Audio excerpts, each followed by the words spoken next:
10:58 this Saturday evening, the fall equinox will be upon us.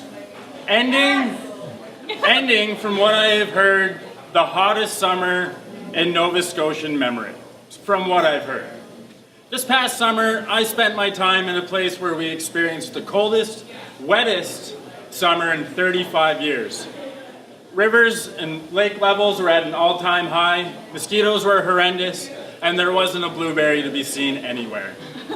On the morning of August 4th, we woke up to a hard frost. There was ice in our water bottles, and we donned 2 pairs of wool socks, 3 pairs of pants, mittens, and a toque. My name's Dave Greene. I'm a Toronto native who's been living in Nova Scotia for almost 15 years now. I work as a elementary learning center teacher here on the peninsula. But those are not the things that I choose to identify myself as. I love those things, but they're not the things that I generally like to identify myself as. Over the last 10 years, I've taken all my free time to crisscross the country of Canada, traveling under human-powered transportation. So I've done crazy or silly things like bicycling across Maine and New Brunswick with my dog, or 30-day snowshoe trips in northern Quebec in the dead of winter. I've hiked a lot of places, I've done a lot of cool things.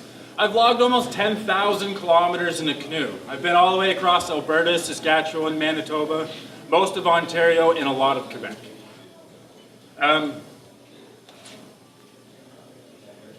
Excuse me.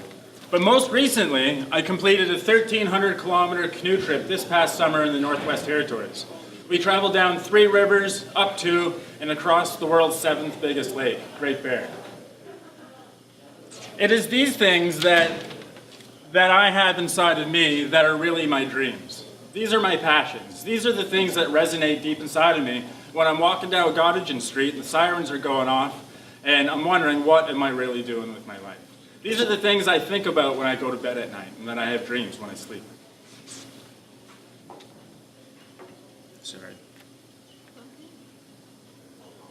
I'm a true believer that these experiences, the stories that we see out there, we are just a conduit to share them with other people.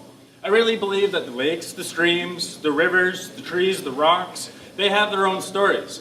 And through my experience of traveling through our land slowly, I pick up some of those stories, and I'm just the conduit to come here and share them with you.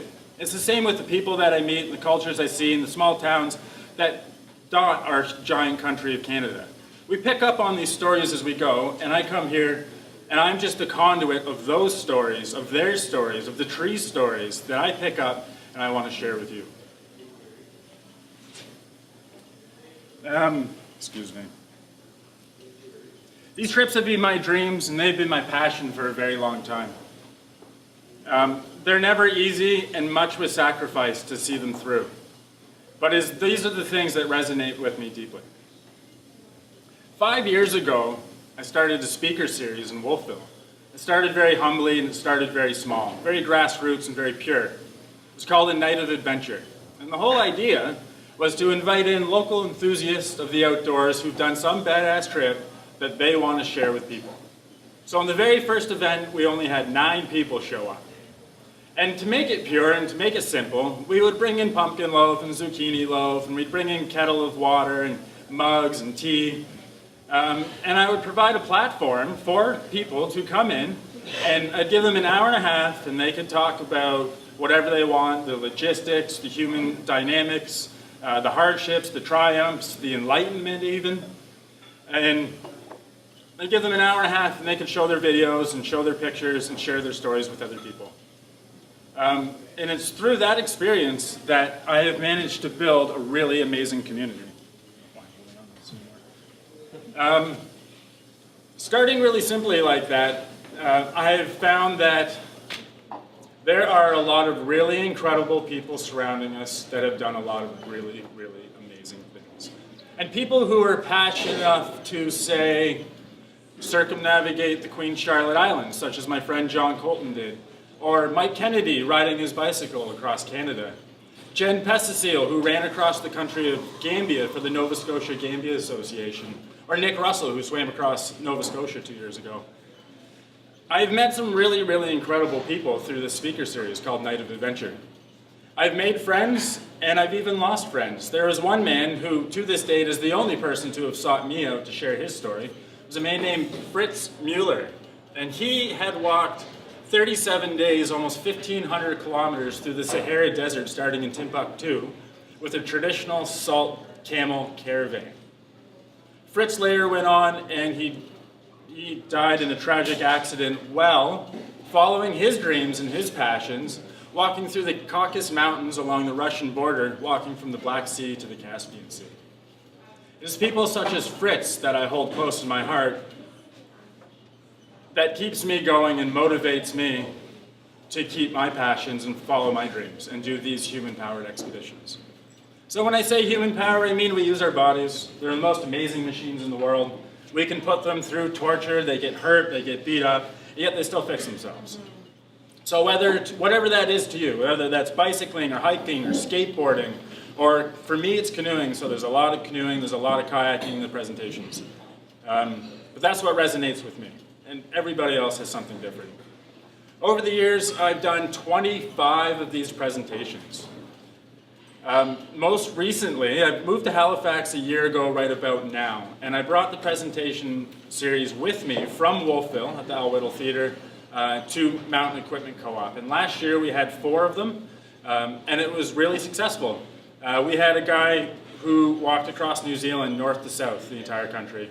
Mike Kennedy rode his bike across our country of Canada. I talked about one of my exploits in northern Quebec, and Nick Russell came in and talked about his swim. It was so successful, actually, that there wasn't enough space in MEC. They had to start turning people away, and that really got to me, that really bothered me, because one of the most important things to me since this event started, since I found this niche of people to share their stories, is that it's always been more important to me to build community and share stories than it ever has been to make money. So I've always made sure that these events are always free to the public. So I've done 25 of them now, and all of them have been free. And through that, I've made these amazing friends, and I've built this amazing community. Looking forward, here in Halifax, I would like to continue this event, and I would like to keep it free for everybody. But I'm looking for a new venue.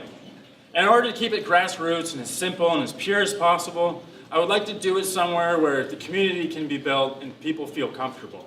And people don't get turned away at the door because they want to be part of that community. So if somebody could help me find that venue, I would forever gratefully be appreciative. I have a pretty good lineup already. I'm going to talk about my most recent expedition, canoeing expedition in the Northwest Territories, which I'm very excited about.